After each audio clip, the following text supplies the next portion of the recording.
Hello. So for my documentary, I used iMovie, and it was a combination of videos, some text, some pictures, audio, and music.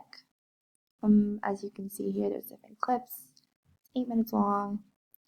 Um, cool transitions, a little fade out, and all that kind of stuff. And I organized it between the text, so different parts of my life and different parts of why I want to be a teacher. I also included some dynamic videos to put onto the story. So, media, youth photos library, audio.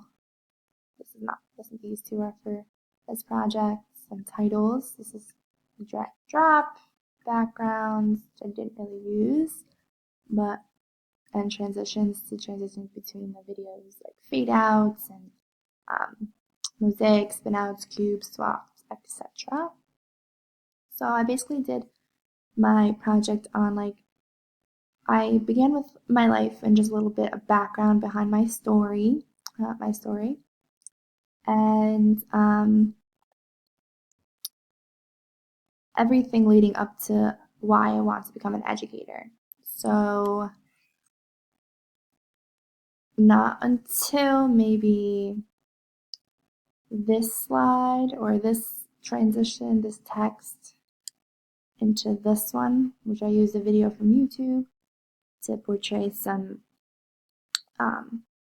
a different message in this section of the video of the documentary. And I also even used a recording of one of my old teachers that was one of my inspirations to become an educator. And he explained his philosophy on education, and it's a lot about what I believe in now, like saying, oh, if you don't love the kids, then you shouldn't do it, and be a good role model and be a good mentor for the students. Not only educate them on the content you're teaching, but also give them someone to talk to and give them a different outlook on life. Right? Okay. Also, it's this one. I also wrote down some lesson ideas I had. So creating a documentary in my classroom would be very beneficial when it comes down to um, research, as any STEM subject here. Use a lot of documentaries and video to have students visualize content, which could be overwhelming by just reading on a paper, like all the processes in biology and chemistry, physics, what have you.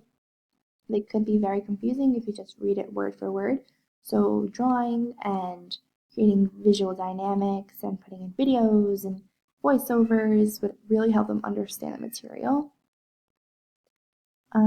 It could also be a fun way for kids to work in work in groups on the projects, because they could get ideas and have fun learning the content, and even pretend like their own little directors and movie makers for this assignment. And I find that when students enjoy an assignment and really put in a lot of work to it, they obviously learn a lot. So that's definitely my goal. So yeah, that is my documentary background, pieces and background. So yep, thank you.